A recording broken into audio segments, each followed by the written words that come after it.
जिस प्रकार से 70 वर्ष कांग्रेस लगातार रही है, कोई विकल्प नहीं था, उसी प्रकार से अगले 70 वर्ष का बीजेपी का कोई विकल्प नहीं होगा। अब चुनाव हो गया, आप कहेंगे 24 है, 24 में कहेंगे हम 29 में देखेंगे, तो वैसे तो ये बरसों देखते रह जाएंगे। राहुल जी इस देश पर बहुत बड़ा उपकार कर रहे हैं।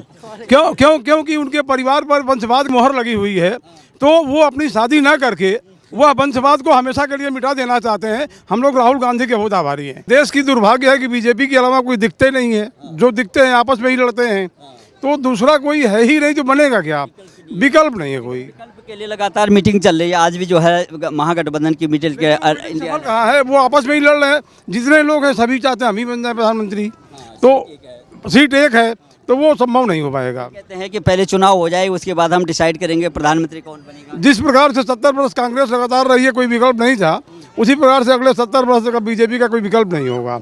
देखने में ऐसा प्रतीत हो रहा है, यद्यपि मैं बीजेपी का सपोर्टर नहीं हूँ, लेकिन बावजूद इसके लगता ऐसा ही है कि मतलब ऐसे जो है 50 वर्ष तक बीजेपी अभी ऐसे ही रहेगी। लगातार जो है विपक्ष यही कह रहा है कि ध्रुवीकरण होता है, मंदिर मस्जिद की बात से और सिवाय कुछ भी नहीं किया इस सरकार ने, कोई काम नहीं हुआ, ऐसा कुछ कोई मुद्दा कहाँ है? अभी विपक्ष कहता था मध्य प्रदेश का चुनाव हो जाने दीजिए, अभी वो ढक्कन हो जाएंगे। अब चुनाव हो गया, आप कहेंगे 24 है, 24 में कहेंगे हम 29 में देखेंगे, तो वैसे तो ये बरसों देखते रह जाएंगे और अपनी मतलब किसी प्रकार रोजी रोटी सेकेंगे और अपना उनका सांसदीय और विधायकी दसमाश बनी रहे, चंदा लेते रहे पार्टी के लोगों से, यही उनका काम है बस। तो क्या लगता है कि कोई है इस तरह का जो है गठबंधन में? एक तो नेता नहीं बता पा रहे हैं ये कि कोई नेता ही नहीं है। लगातार जो है कई मीटिंग हो गई, मेरे का छठी मीटिंग है आपस में। अब देखिए राहुल जी उभर सकते हैं, लेकिन वो कम से कम क्षेत्रीय पार्टियों से अपना गठबंधन छोड़ने समर्थन लें, तो में भी पॉसिबल हो सकता है कि चुनाव जो है फाइटिंग स्कोरिंग हो सकता है। लगातार जो है ना कि विपक्ष खुद ही चाहता है कि बीजेपी ही बनी रहे। क्यों? इस देश में 130-40 करोड़ की जनता है, जहां पर 100 करोड़ से ऊपर हिंदू हैं, और विपक्ष जो है हिंदू का विरोध करता है, तो ये खुद ही लोग चाहते हैं बीजेपी बनी रहे। ये जो है पक्ष वाले ज़्यादा बना रहे हैं, विपक्ष वाले मोदी जी को ज़्यादा मजबूत कर रहे हैं। वो रामायण का, वो जो है धर्म का, वो इस तरीके का विरोध करके वो खुद ही लोग बना रहे हैं।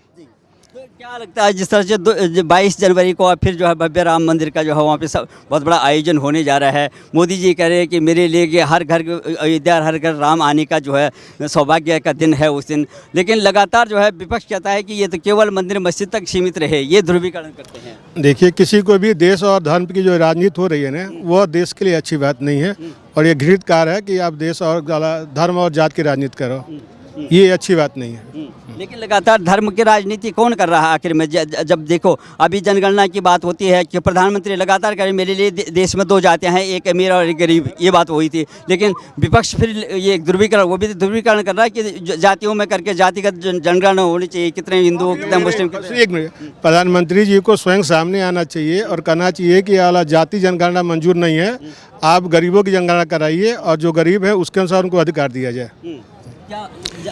अरे मैं तो जातिगत कहता हूँ कि ये संविधान ही हमारा जातिगत बना हुआ है। संविधान में ही हमारी मतलब पिछली जातियों के आरक्षण दिया हुआ है, तो जब संविधान ही हमारा जातिगत है तो हम कैसे कहेंगे जाति नहीं रहेगी? जाति हमेशा रही है, हमेशा रहेगी। ये राम राज्य नहीं है। अच्छा, जो हिंदू, जब मंदिर की बात करने की बात है, लोग ये भी तो कह रहे हैं कि अगर यहाँ पर जो है हिंदुस्तान में मंदिरों की बात नहीं करी जाए तो और कहाँ करेंगे? ये भी बात नहीं, बिल्कुल कही जाएगी और करनी चाहिए भी। मंदिर की बात करनी चाहिए और कही जाएगी। हमारी आस्था और विश्वास उनमें है, तो वो कहाँ जाएगा? आस्था विश्वास की चीज़ है, वो रहेगी। आस्था विश्वास में मंदिर आप 22 जनवरी को आप भी जाएंगे? नहीं, मैं नहीं जाऊँगा। नहीं जाएंगे। मैं कुछ कहना चाहता हूँ मंदिर बात अगर मंदिर के बारे में आए तो विश्व में पहला हिंदू मंदिर बन रहा है, राम मंदिर।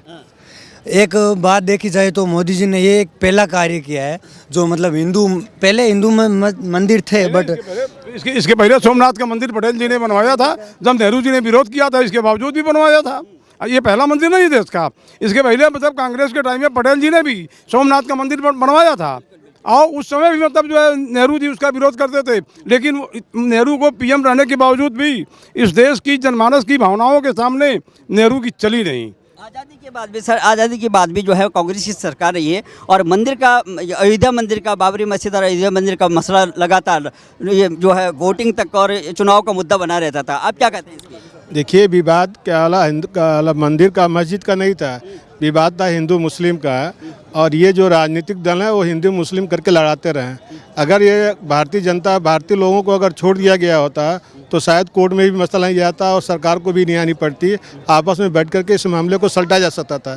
लेकिन वोट की राजनीति है और कुर्सी के लिए सबको वोट प्यारा है। लेकिन 1947 से अब तक कम से कम जो है मसला 500 साल पुराना था और आज़ादी के बाद लगातार कई सरकारें जो है ये चुनावी मुद्दा बना के रखा। किसी भी सरकार ने जो है इच्छा शक्ति नहीं दिखाई कि ये जो है इसको सॉल्व कर ले। ये तो सुप्रीम कोर्ट में मामला है ना, जब सुप्रीम कोर्ट चला गया तो डिसीजन आ गया है। सुप्रीम कोर्ट में तब भी मसला था, जगह वही है, सरकारें वही थी। जब तथ्य रखे गए तो सॉल्यूशन हुआ। इस तरह से क्यों तथ्य ये पेश किए गए कि जो लटकाते रहिए जो है सबको? भाई देखिए, जाति और धर्म का राजनीति पहले भी होती रही है। पहले भी कांग्रेस जो है SC ST को लेकर के और मुस्लिम को लेकर के राज्य करने का प्रयास किया, इसलिए उनकी हिम्मत ही नहीं हुई कि मतलब जो है मुसलमानों का विरोध करें, इसलिए उन्होंने कभी नहीं किया। धारा 370 तो उन्हीं के ज़माने में आया ना, तो उन्होंने बताया तो उसका विरोध वो कैसे कर सकते थे? अपनी ही कोई चीज़ बनाई हुई वो कैसे बिगाड़ेंगे उन्हीं का।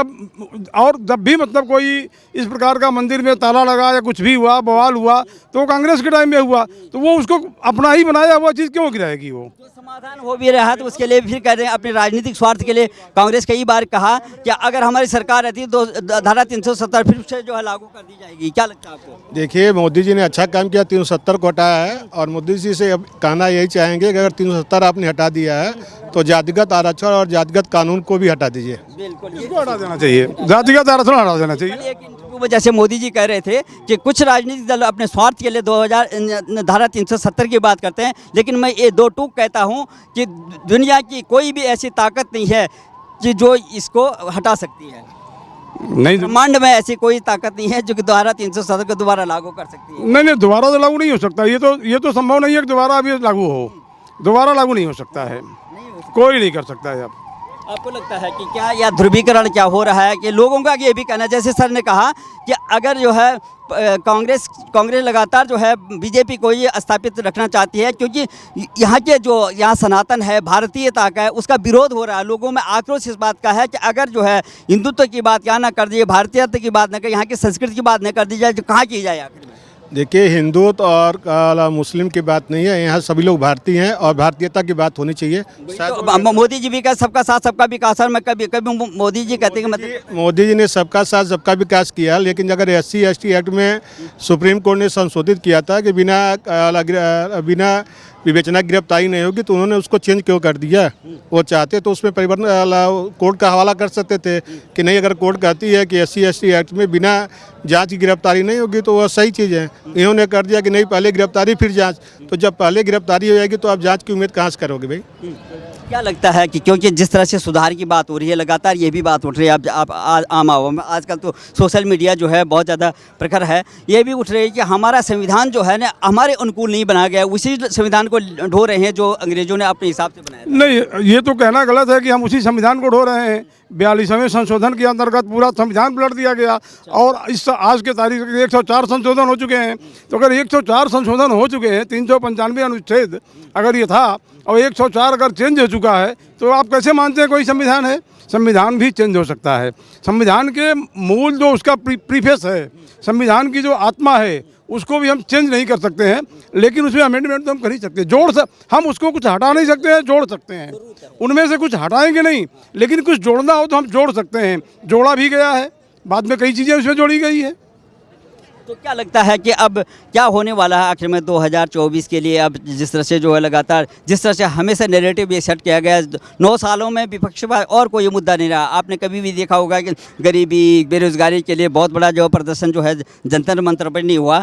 यही बात हुआ कि मोदी जी जो है अनपढ़ हैं, मोदी जी जो है देश बेच दिया, अडानी अंबानी बड़े उद्योगपतियों को, यही बात रही है और कुछ भी नहीं हुआ। और केवल हुआ मंदिर मस्जिद की बात जो है ये मोदी जी ने करी है, लेकिन अब भव्य मंदिर भी बन रहा है, मोदी जी वहाँ मुख्य यजमान भी हैं। और 2024 में आखिर में इसका क्या प्रभाव पड़ेगा? देखिए, जहाँ तक विकास की बात है तो विकास तो हुआ है।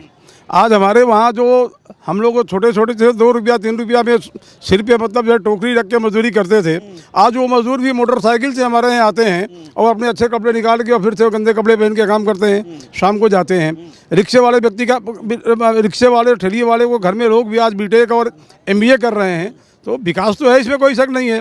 जहाँ तक राजनीति की बात है, तो हम कुर्सी कैसे बनाए रखें, ये सबने कोशिश की है, मोदी जी की भी कोशिश है। उन्हें लगता है कि बगैर पिछड़ी, बगैर SC/ST के कुर्सी हमारी नहीं रहेगी, और जब कुर्सी ही नहीं रहेगी तो हम विकास का कार्य कैसे करेंगे। तो कुर्सी बचाना सबकी प्रायोरिटी होती है, वो भी अपना बचा रहे हैं, इस साथ बनाए रखते हैं बस लगातार अगर वो नहीं रहेंगे तो करेंगे इसे। ये भी देखा गया था कि पारदर्शिता इस तरह से कि अगर आप जो है जो डिजिटलाइजेशन जो हुआ और उसमें जो है आप यहाँ अगर पैसा डालते हैं डायरेक्ट पहुँच जाता है। कांग्रेस के प्रधानमंत्री भी ये बोले थे, इतना मजबूर हो गए थे कि अगर केंद्र से जो है 100 रुपये भेजा जाता है, लाभार्थी को केवल 10 रुपये पहुँचता है। एक इस तरह के जो है एक असहाय हो गया था उस समय तत्कालीन जो है प्रधानमंत्री। वो कमी किसकी थी पहले बताइए आप। देखिए कमी सरकारों की रही है और आज भी है। ऐसा नहीं है कि आपका 100% पैसा पहुंच जा रहा है। ये कमी आज भी चालू हो रही है कि 1 रुपया गया है तो 60 रुपये, पहले 90 पैसा लोग खा जाते थे, आज के दिन में 60 पैसा खा जा रहे हैं, लेकिन खा तो रही हैं। और दूसरी चीज़ ये है कि जब आप फ्री का राशन दे रहे हो तो आप महंगाई तो कम करो। अब महंगाई पे क्यों नहीं आते हो भाई, इतनी सारी चीज़ें महंगी हैं, उसको आप डाउन नहीं कर सकते हो, उस पर भी ध्यान देना चाहिए। डायरेक्ट जो खातों में जा रही है, पहले माध्यम होता था कि प्रधान के पास जाएगा, उसके बाद जो है जनप्रतिनिधियों के द्वारा जाता था ऊपर, लेकिन अब डायरेक्ट ये कहने के लिए तो डायरेक्ट जा रहा है, लेकिन जो ये आवास आता है वो पहले ही 25,000 रुपया मतलब जो है वो चेयरमैन पॉलिसी प्रधान ले लेता है, बाद में उनको दिखाता है। तो ये वास्तव में भ्रष्टाचार तो आज भी वही है। आप थाने में FIR कराने जाइए, बिना पैसे का आज नहीं होएगा। कोर्ट कचहरी, SDM, राशन के दुकानदार मतलब सब बांधे हुए हैं पैसा SDM को बस। तो वो कहीं कुछ घटा तो नहीं है, कुछ ऐसा नहीं कि कहीं कुछ घट गया है। अपेक्षा कर सकते हैं आप प्रधानमंत्री से क्या लगातार आना तो है ये, अब जो भी होना। भ्रष्टाचार पे कोई बहुत बड़ी रोक नहीं लगी हुई है। ये है कि हमारी आबादी ज़्यादा है और इस समय मतलब पूरे विश्व में लोग फैल करके जा करके कमा करके डॉलर अपने इंडिया में भेज रहे हैं। लोग बिहार के लोग पूर्वी उत्तर प्रदेश के लोग दिल्ली में कमा के और घर अपने गोरखपुर में और बिहार में बनाते हैं। उसी प्रकार से विश्व के अनेक देशों में लोग फैल करके जो पैसे और डॉलर कमा रहे हैं वो इंडिया में आ रहा है। विकास उससे भी हो रहा है। ऐसा नहीं है कि केवल विकास मतलब मोदी जी के करने से ही हो रहा है। वैश्विक जो ध्रुवीकरण हुआ है, वैश्विक जो बाजार उठा हुआ है, जो हाईटेक युग हुआ है, उसका भी लाभ मिल रहा है। जो G20 में जिस तरह से जो है पूरे राष्ट्राध्यक्ष आए थे, उन्होंने बड़ी सराहना की है देश के विकास के लिए जो यहाँ पे मेजबानी भी हुई है, और वो भी ललायित हैं कि हम इंडिया में जो है इन्वेस्टमेंट करेंगे। तो उसको किस तरह से देखते हैं? यहाँ पर तो कोई भी ललायित रहेगा क्योंकि मार्केट यहीं पर है भाई। विश्व की 1/5 मतलब 20% आबादी अकेले भारत में निवास करती है। तो जहाँ पर आबादी होगी वहीं पर तो आवश्यकता होगी ना। तो बाजार तो पूरे दुनिया के लिए यहाँ सबसे बड़ी है, तो लोग आएंगे ही। मेरा टर्म होगा, मैं तीसरी अर्थव्यवस्था पे ले आऊँगा, दुनिया की तीसरी अर्थव्यवस्था पे हमारा देश होगा। क्या लगता है आपको? देखिए, मानव शक्ति ही सबसे बड़ी शक्ति होती है, ह्यूमन पावर, और ह्यूमन पावर हमारे देश में ज़्यादा है। आज हम चाइना से भी अधिक पॉपुलेशन में हो चुके हैं, और वह हमारी शिक्षा भी आगे बढ़ी हुई है, हमारी कौशल कला भी आगे बढ़ी है। तो ये मोदी जी कहें या ना कहें, हमारा देश अपने आप जो है 1947 तक विकसित देशों में अपना नाम दर्ज कराएगा, और फिर से मतलब एक बार सोने की चिड़िया भारत कहलाएगा। मोदी रहेंगे तो कोई और रहेगा। तो ये लोगों के प्रयास से, अकेले मोदी के प्रयास से नहीं है, मतलब सबके प्रयास में उनका भी एक प्रयास है। लेकिन हमारा देश नेतृत्व उनका है, मानते हैं, और नेतृत्व उनका बढ़िया है, आस्थावान है देश जो है। लेकिन जैसे सर ने बोला कि वो अयोध्या नहीं जाएंगे, आप भी जाएंगे 22 तारीख को? हम अयोध्या जाएंगे या नहीं जाएंगे? नहीं जाएंगे, यहाँ लाइव देखेंगे, हम उसको जानेंगे, उसको समझेंगे। आस्था रखते हैं आप? बिल्कुल राम में बिल्कुल रखता हूँ। आपने राजनीतिक मूर्ति बोल दिया कि मैं नहीं जाऊँगा। मैं मूर्ति में विश्वास नहीं करता। अच्छा, मूर्ति पूजा में विश्वास नहीं करते हैं आप, बिल्कुल। लेकिन आस्था तो रखते हैं ना भगवान श्री राम में। ऊपर वाले अगर एक टूरिस्ट के नाते भी जाएंगे आप? वो अलग चीज़ है, वो अलग मैटर है, वक्त आएगा देखा जाएगा। तो मुख्य यजमान प्रधानमंत्री जा रहे हैं, तो इसलिए आप? कोई बात नहीं, जाऊँगा। ऐसा है क्या? नहीं, बिल्कुल जाएंगे, ऐसा नहीं है। बिल्कुल, जब भी अवसर मिलेगा तब जाएंगे। कोई आवश्यक नहीं उसी दिन हम जाएं, जब हमें अवसर मिलेगा तब जाएंगे। 2024 में अभी विकल्प कुछ नहीं दिख रहा। कोई विकल्प नहीं है। आज जो मीटिंग होगी उसमें भी लगातार कोई भी विकल्प साधे जा रहे हैं। ये सारे विपक्ष जो है मीटिंग इस बात की कर रहा है कि मोदी जी कैसे दोबारा हो जाएं। अच्छा, क्योंकि फिर लड़ेंगे वहाँ जा करके। आप बताइए सर, अब आप निष्पक्ष दे दीजिए, क्योंकि ये क्या समीकरण बैठ सकेंगे आज कुछ? देखिए, पब्लिक है, सब जानती है, मैं कुछ कहा नहीं जा सकता। अगर जो बेहतर करेगा वो सत्ता पे काबिज होगा। 5 बार जो है, 6ठी बार मेरे ख्याल से मीटिंग चल रही है, लगातार गहन मंत्रणा चल रही है। कब तक होगा? इन्होंने बोला था कि हम जो है ये चुनाव के बाद जो है सफाया हो जाएगा मोदी का। लगातार ध्रुवीकरण हो रहा है, लेकिन प्रचंड बहुमत आ रहा है। तो क्या लगता है? देखिए, किसी समस्या का समाधान बैठक का दौर पे ही होता है, और बैठ करके कोई न कोई रास्ता निकालने का प्रयास करेंगे, उनका काम है। मोदी जी अपना काम कर रहे हैं, बाकी इंडिया अपना काम कर रहा है। इंडिया का नाम भी उन्होंने यूपी करके विपक्ष मजबूत होना चाहिए, इस बात के हम लोग समर्थक हैं। विपक्ष मजबूत नहीं होगा तो मोदी जी भी तानाशाह होंगे और उतना बढ़िया काम नहीं करेंगे जितना बढ़िया करना चाहिए। राहुल जी क्यों नहीं पनप पा रहे हैं आखिर में? राहुल जी लगातार जो है देश के मंच से जो है विदेशी मंच पे जा करके ये बोलेंगे कि राहुल जी इस देश पर बहुत बड़ा उपकार कर रहे हैं। क्योंकि उनके परिवार पर वंशवाद का मतलब जो है एक वंशवाद की मोहर लगी हुई है, तो वो अपनी शादी न करके वह वंशवाद को हमेशा के लिए मिटा देना चाहते हैं। हम लोग राहुल गांधी के बहुत आभारी हैं। हाँ। तो लगातार जो है कई बार लॉन्च हो गए वो प्रधानमंत्री के लिए। अब ठीक है, अब आपका हमने मतलब हर सवाल का जवाब दिया और कुल मिला के अभी मतलब बीजेपी का नेतृत्व लोगों को पसंद है, बस नेतृत्व पसंद है लोगों को। राहुल गांधी का कुछ बदलने वाला नहीं है। राहुल गांधी का नेतृत्व राहुल गांधी का नेतृत्व अभी सिरोधार्य नहीं है, ये सत्य है। केजरीवाल जी भी कह रहे मैं पढ़ा लिखा हूँ, लगातार हर मंच से कहते हैं अनपढ़। दिल्ली में वो काम कर रहे हैं लेकिन झूठ ज़्यादा बोलते हैं। वो झूठ ज़्यादा बोलते हैं, बोले हम गाड़ी नहीं लेंगे, बंगला नहीं लेंगे, और मतलब जितना उन्होंने लिया इतना किसी ने नहीं लिया। का जो समन आया हुआ, फिर पहले बोला कि ये राजनीतिक प्रेरित है और मैंने जो है अकेला आदमी हूँ, मैंने प्रचार में भी जाना। अब 21 तारीख को फिर जो है उनको बुलाया, कहना मैं विपक्षना पे जा रहा हूँ। सत्ता का उपयोग दुरुपयोग हर कोई करता है, मोदी जी भी कर रहे हैं, कोई नई बात तो है नहीं। आप इतिहास में उठा कर देख लीजिए, चाहे किसी भी वंश में देख लीजिए, तो अपना ये भी कर रहे हैं, इसमें कौन सी गलत कर रहे हैं।